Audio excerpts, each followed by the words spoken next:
राजा गेल्यानंतर अवनी खूपच अस्वस्थ होते. आता जंगलामध्ये ती एकटीच म्हणून तिच्या मनात भीती दाटून येते. त्यानंतर ती गुपचूप गाडीचे काच बंद करते.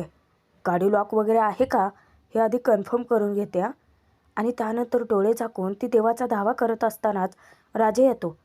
आता तो त्या खिडकीवरती टकटक काय करतो, अवनीच्या काळजाचा ठोकाच चुकतो. ती जोराची किंचाळते. राजा तिला तटावतो की सतत काय ओरडताय तुम्ही, मी आहे. बरं चला बाहेर या पटकन. अवनी घाबरत्याने सांगते की नाही, मी नाही येणार आहे, तूच बस ना गाडीत. राजा तिला सांगतो की अहो दिवसभर गाडीत बसून बसूनच वैताग आलाय हो, चला तुम्ही माझ्यासोबत म्हटलं ना. हे बघा, तुम्हाला यायचं आहे की नाही. अवनी अजूनही विचारातच पडते. राजा तिला विचारतो, कन्फर्म आहे तुमचं, कन्फर्म आहे, मी चाललो एकटा. आता अवनीला मनात पुन्हा भीती दाटून येते. राजा जर गेला तर ती एकटी पडेल आणि जंगलातही ती. याची जाणीव होताच ती राजाला हाक मारते की थांब आणि ती स्वतः उतरून त्याच्या जवळ जाते. पण आता अवनीला तिच्या सेफ्टीची काळजी वाटत असते. अजूनही राजावरती विश्वास नाहीच आहे तिचा. मग थोडीशी शंका वाटल्यानंतर राजाला ती बहाणा करते की माझी बॅग घेऊन येतोस का. राजा विचारतो की आता जंगलात फिरताना बॅग कशाला लागते. अवनी त्याला हट्ट धरते की लागते मला बॅग, त्यात माझे पिंपल स्प्रे. राजा विचारतो की काय. तेव्हा ती सांगते की पेपर्स आहेत, उगं कुठे हरवायला नको म्हणून म्हणते.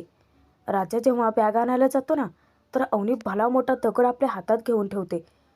तिला वाटत असतं की राजा तुझ्यासोबत काहीतरी करेल तेव्हा सेफ्टीसाठी कामी येईल. पण त्याचं सगळं उलटच घडतं. कारण राजा बॅग घेऊन येतो, अवनीला सोबत घेऊन जातो ते एका शेकोटीपाशी. राजाने आता 1 नंबरला जाण्याचा बहाणा करून जाऊन शेकोटी तयार केलेली असते. ते पाहिल्यानंतर आपसुकच अवनीच्या हातातला तो दगड हातातून खाली गळून पडतो. तिला इतकं आवडतं ते सगळं. राजा तिला सांगतो की बरं, तुम्ही आता इथे निवांत बसा, रात्रभर आपल्याला इथेच राहावं लागणार आहे. तुमचे ते गुंड येऊन शोधून शोधून थकून जातील हो घरी. मग आपण उद्या पुण्याला जायला निघूयात, अर्ली मॉर्निंग निघूयात हवं तर. राजा अवनीला विचारतो की बरं तुम्हाला भूक लागली असेल ना, सांगा काय खाणार. त्यावर आता अवनी त्याला विचारते की काय खाणार, तू तर असं बोलतोयस की जसं काय इथे सगळंच अवेलेबल आहे. त्यावर राजा म्हणतो की मग तुम्ही सांगा हो फक्त, काय खायचं तुम्हाला. की मटर paneer masala, fish fry, chicken tandoori. खरं तर यातलं आपल्याकडे काहीच नाही आहे. आणि तो हसायला लागतो. अहो तुमच्यासाठी वाटेल ते फक्त म्हणायला आहे हो. हां, पण तुमची भूक तात्पुरती भागवण्यासाठी काहीतरी आहे माझ्याकडे. आणि तो त्याने आणलेली 2 कणसं दाखवतो. अवनी विचारते की आता हे कुठून आणलं. त्यावर राजा सांगतो की अहो पुढे तिथे एक शेत आहे, तिथेच मला दिसलं, घेऊन आलो आहे. खाणार का तुम्ही. अवनी विचारते की मग काय कच्चे खाणार आहे मी. राजा तिला सांगतो की अहो नाही, सगळी सोय आहे ना आपल्याकडे. आणि तो स्वतः तिच्यासाठी कणीस भाजायला लागतो. अवनी एकटक त्याच्याकडे पाहतच राहते, कारण तिला आतून जाणीव होते की तो तिच्यासाठी किती काही करतोय, तिचा त्याच्याशी काहीही संबंध नसताना. अवनीच्या मनात आता गिल्ट दाटून येतं आणि मनापासून ती राजाची माफी मागते की सॉरी, आज तू माझ्यासाठी इतकं केलंस, माझी इतकी मदत केलीस आणि मी तुझ्याशी किती रिडली बिहेव केला, खरंच सॉरी. त्यावर आता राजा तिला सांगतो की अहो काही हरकत नाही हो, खरं तर सॉरी मीच म्हणायला पाहिजे. काय आहे, आमच्या घरात ना आम्ही फक्त भावंडच आहोत. आमच्या घरात कोणी बाई माणूस नाही आहे ना, त्यामुळे बाई माणसाशी कसं वागायचं, कसं बोलायचं हे आम्हाला जास्त तर जमतच नाही. आम्ही भावंडं सतत एकमेकांची चेष्टा मस्करी असं करत असतो आणि चेष्टेमध्ये एकमेकांचे काहीही बोलतो. पण आता तुम्ही शिकवताय ना मला, थँक्यू. अवनीला आता राजाच्या चेहऱ्याकडे पाहतच राहते. राजावरती हळूहळू तिचा विश्वास बसत चाललेला असतो. खरं तर तिला मनातून लाज वाटत असते की इतक्या चांगल्या माणसावरती आपण अविश्वास दाखवला. त्यानंतर राजा अवनीला सांगतो की आता मी हळूहळू शिकतोय ना, मी शिकून मोठा होणार. अवनी त्याला विचारते की अच्छा, किती मोठा होणार आहेस. त्यावर राजा हात फैलावत सांगतो की इतका मोठा. अवनी विचारते की इतकंच. त्यानंतर तो आता थोडंसं उंचीवरती चढतो आणि हात वरती फैलावत सांगतो की इतका मोठा होणार आहे मी. त्यावर आता अवनीला सुद्धा हसू येतं. त्यानंतर राजा पुन्हा कणीस भाजायला घेतो. आता कंस भाजून झाल्यानंतर राजा अवनीच्या हाती आणून देतो. दोघेही आता पहिला कंसाचा घास घेतात आणि त्यावेळेला अवनीला चटका लागतो. तेव्हा राजा स्वतः अवनीच्या हातात तो कणीस घेतो आणि त्यातले मक्याचे दाणे सोलून तिला द्यायला लागतो. अवनी एकटक त्याच्याकडे पाहतच राहते. त्यानंतर स्वतः ते कणीस गार करून अवनीला तो देतो. म्हणजे इतकी काळजी तरी अवनीची कधीच कोणी घेतली नव्हती. हे हळूहळू तिला उमगायला लागतं. त्यानंतर अवनी राजा एकमेकांची चेष्टा मस्करी करतात. छान मस्त त्यांच्या गप्पा रंगलेल्या असतात. राजा असं काही बोलतो की अवनीला राग येतो आणि ते त्याला फटकेच द्यायला लागते. राजा इकडे तिकडे पळायला लागतो. म्हणजे अगदी लहान मुलांसारखं चालू आहे यांचं. त्यानंतर अवनी त्याला उठाबशाही काढायला लावते. त्यानंतर राजा आता बायका कशा चालतात ते सुद्धा दाखवतो आणि अवनीला पोटभर हसवतो. अवनीला बोलता बोलता झोप लागलेली असते आणि अवनी तशीच राजाच्या खांद्यावरती डोकं ठेवून झोपी जाते. आता ती एकीकडे पडणार तर ती अचानक राजाचा हात इतका घट्ट पकडून ठेवते की राजाला आता पूर्वीपासूनचा प्रत्येक प्रसंग आठवत असतो की अवनीने डोकं टेकवल्यानंतर त्याला आठवतं ते म्हणजे मंदिरात अवनीला त्याने पहिल्यांदा बघितलं होतं. तिच्या हातून प्रसादही घेतला होता. अवनी त्याच्या गाडीच्या अचानक आडवी आली होती तर कान पकडून ती त्याची माफी मागत होती. अल्लड अवनी. विवांच्या गाडीसोबत धडक झाल्यानंतर स्वतःहून माफी मागणारी अवनी. लहान मुलांना कुल्फी देतानाची अवनी. त्यानंतर आता लग्नाच्या दिवशी जेव्हा ती छान तयार होऊन आली होती ना, ती अपसेट होती. आता राजाला मनातूनच एका गोष्टीची जाणीव होते. देवी आई, तुझ्या मनात तर नक्कीच काहीतरी चालू आहे. पण तुझ्या मनात जे चालू आहे ना ते जसंच्या तसं घडू देत. मला फक्त आता उद्या येणाऱ्या प्रत्येक संकटाला तोंड द्यायला बळ दे. मनापासून राजा प्रार्थना करतो.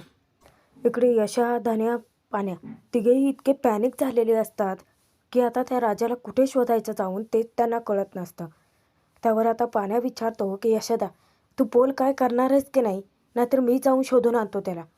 यशोदा त्याच्यावरती डाफरतो की पाण्या बस इथे गपचूप, कुठे जाऊन शोधणार आहेस तू त्याला. पाण्या, असं तर नाही आहे ना की तुमचा आधीच प्लॅन ठरला आहे. जर राजा कुठे आहे ते तुला माहिती असेल तर गुपचूप सांग हा पाण्या. त्यावर आता पाण्या चिडचिड करतो की काय माहिती आहे मला, विचार मी वेगळाच केला होता आणि त्या राजाने वेगळंच काहीतरी करून ठेवलं आहे. आता त्यानंतर यशोदा मोठ्या भावाचा धाक दाखवतो त्यांना. तो उलटनं हातात घेऊन पाण्याला जाब विचारतो की पाण्या, जर तुला काही माहीत असेल ना तर सांग गुपचूप.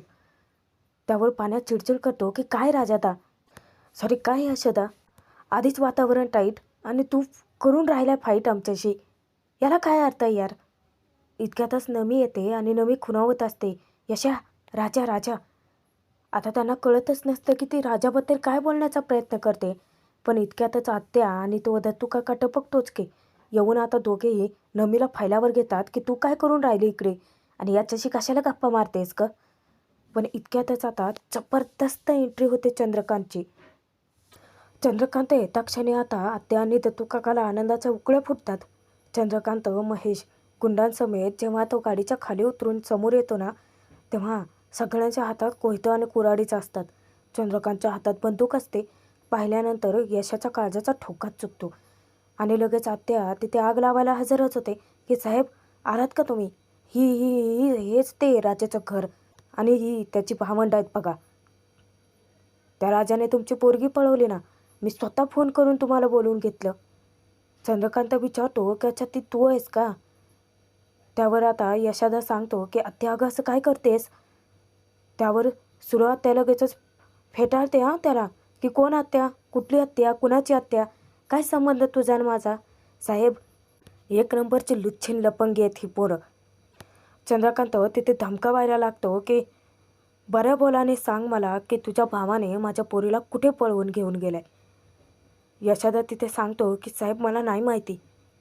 चंद्रकांत आता डायरेक्ट त्याच्या अंगावरती धावून येणार तर पाण्या हात स्वतःच एकटाच त्यांच्या अंगावरती धावून जातो.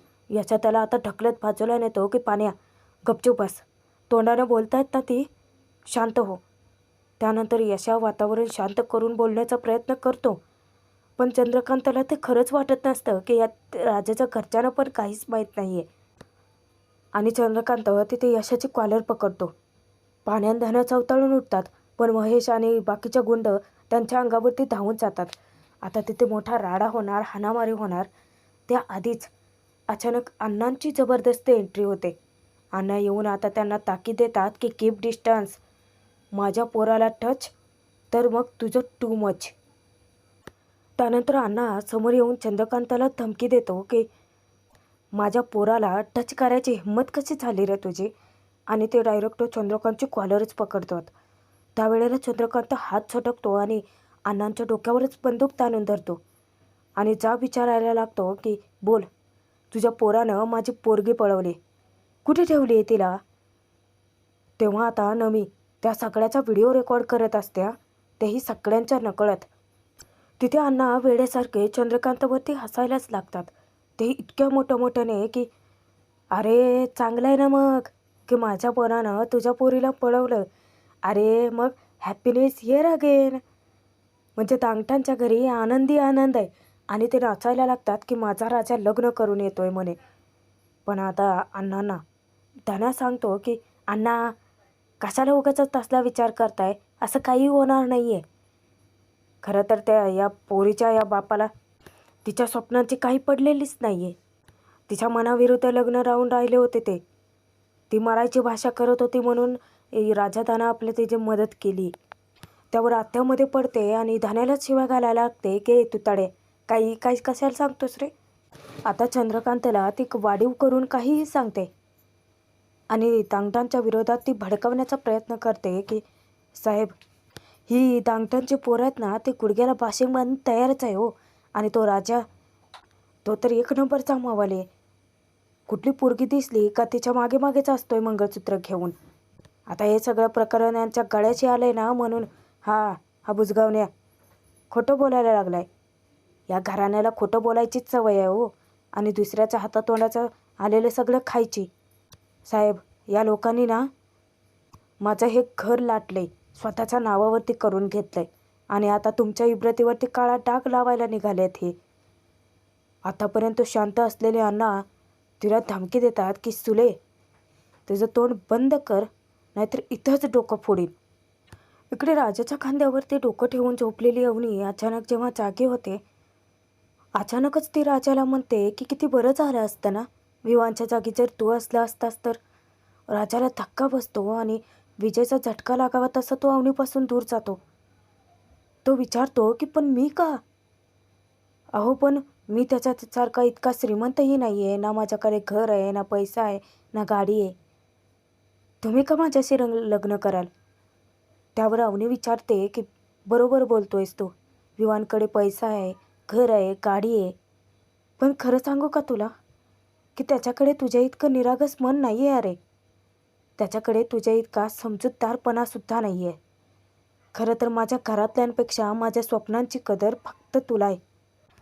आणि अचानकच अवनी जेव्हा राजाला स्वतःहून प्रपोज करते ना, तर तो अक्षरशः भारावूनच जातो. अवनी लाजून त्याच्यापासून दूर पळते. राजा तिच्यासमोर जाऊन उभा राहतो. पुन्हा ती तोंड फिरवते. पुन्हा तो तिच्याकडे जाऊन उभा राहतो आणि त्यावेळेला अवनीसोबत मस्त असा रोमॅन्टिक डान्स करतो तो. पण काय उपयोग, हे सगळं ना तो त्याच्या स्वप्नात बघत असतो. अवनीसोबतची तो स्वप्न रंगवत असतो. आणि ज्या क्षणी तो भानावर येतो ना, त्या क्षणी चित्र काही वेगळंच असतं. अवनी जागी होते आणि अवनी आधी तर राजापासून दूर पळते. आता कुठे त्याला सत्याची जाणीव होते की तो फक्त स्वप्नात होता. इकडे अण्णा स्वतःहून पुढे येऊन चंद्रकांताला चॅलेंज करतात की तू मार मला गोळी, मी नाही घाबरत तुला. अरे पोरगी लक्ष्मी असते आपल्या घरची. तुझ्या पोरीची इच्छा काय आहे, तुझ्या पोरीचे स्वप्न काय आहेत हे तू बघितलंसुद्धा नाही. एक बाप म्हणून तुला लाज वाटायला पाहिजे की तू तुझ्या पोरीचं बळजबरीने लग्न लावायला निघालात. अरे आम्हा दांगटांना विचार की बाईचा आशीर्वाद मिळवण्यासाठी गेले 20 वर्ष आम्ही कशा तरसतोय ते. जर माझ्या पोरानं तुझ्या पोरीला जर माझ्या घरी आणलं ना, तर एक बाप म्हणून तिची काळजी घेईन. लक्ष्मीच्या पावलांनी तिला घरात आणेन. तिची सगळी स्वप्न मी स्वतः पूर्ण करेन. आणि जर माझ्या पोरानं तुझ्या पोरीला लग्न करून घरी आणलं ना, तर मग वाजत गाजत माझ्या लक्ष्मीला मी घरात घेऊन येईन. अरे एवढंच काय, मी तर गाव जेवण घालेन, गाव जेवण. तुला मारायचं आहे ना मला, तू मार. मी ना तुला नाही घाबरत. चंद्रकांतला तो उकसावायलाच लागतात. चंद्रकांत आता बंदूक पुन्हा ताणून धरतो. आता तुझा पोरगा गेला. अण्णा त्याच्याची वाद घालतात की त्याआधी तुला मला मारावं लागेल. आता यशोदा कसं बसं तरी अण्णांना थांबवतो. त्यांना समजावतो की अण्णा तुम्ही मागे जा प्लीज. यशोदा हात सोडून रिक्वेस्ट करायला लागतो की साहेब विश्वास ठेवा आमच्यावरती. आमच्या राजाने तुमच्या पोरीला नाही पळवले. अहो तुम्ही तरी विचार करा की तुमची पोरगी एका ड्रायव्हरसोबत का पळेल. चंद्रकांत आता पुन्हा चवताळतो की गप्प बस. मला फक्त माझी मुलगी पाहिजे. कुठे आहे ती बोल पटकन. यशोदा सांगतो की थांबा मी फोन करतो. त्याच्यानंतर लक्षात येतं की राजा कधीच त्याचा फोन घेणार नाही, म्हणून तो पाण्याला फोन लावायला सांगतो. पण इतक्यातच चंद्रकांतचा फोन वाजतो आणि चंद्रकांतचे गुंड आता त्यांना सांगतात की राजा आणि अवनी सापडलेत त्यांना. चंद्रकांत त्यांना आता सांगतो की तिथे जा आणि तुम्ही ना नजर ठेवा त्यांच्यावरती. आता ते दोघे माझ्या तावडीतून सुटणार नाहीत. तेव्हा धांगताना जबरदस्त धक्का बसतो जेव्हा त्यांना राजा सापडल्याचं कळतं. चंद्रकांत काही गुंडांना आता तिथेच थांबवून ठेवतो दांगटा आणि महेश आणि बाकीचे गुंड घेऊन आता तो राजाच्या शोधात निघालेलाच असतो. जाण्यापूर्वी आत्या त्याला रिक्वेस्ट करते की साहेब मगाशी तुम्ही जे घर जाळायची भाषा करत होते ना, ते तसलं काही बी करू नका साहेब. त्या घरावरती तर माझ्या पोरीचं लग्न अवलंबून आहे. तेव्हा चंद्रकांत तिचं काहीच न ऐकता तसंच निघून जातो.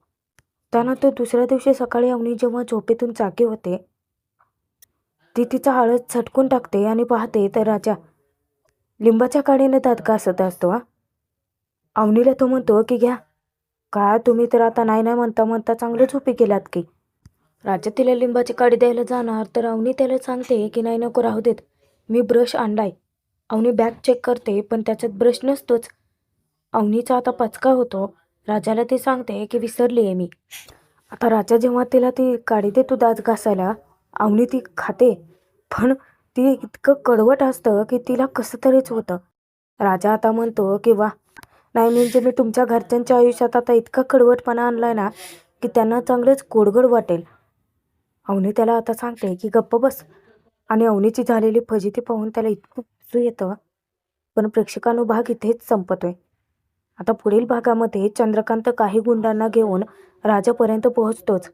समोर चंद्रकांतला पाहता क्षणी अवनीच्या काळजाचा ठोका चुकतो, कारण त्याने आता राजाला मारून टाकेन म्हणत त्याच्यावरती बंदूक ताणून धरली. तरीसुद्धा आता राजा आणि अवनी त्याला चकवा देऊन डायरेक्ट पोलीस स्टेशनपर्यंत पोहोचणार आहेत. आणि प्रेक्षकांनो पुढे नक्की काय होतंय हे पुढील जबरदस्त ट्विस्टमध्ये मी ऑलरेडी आपल्या चॅनलवर टाकले, त्यामुळे तुम्ही तो रिव्ह्यू जाऊन आवर्जून बघावा. म्हणजे पुढे नक्की काय घडेल, राजा अवनीचं लग्न कसं होतंय ते सगळं त्या रिव्ह्यूमध्ये तुम्हाला बघायला मिळणार आहे.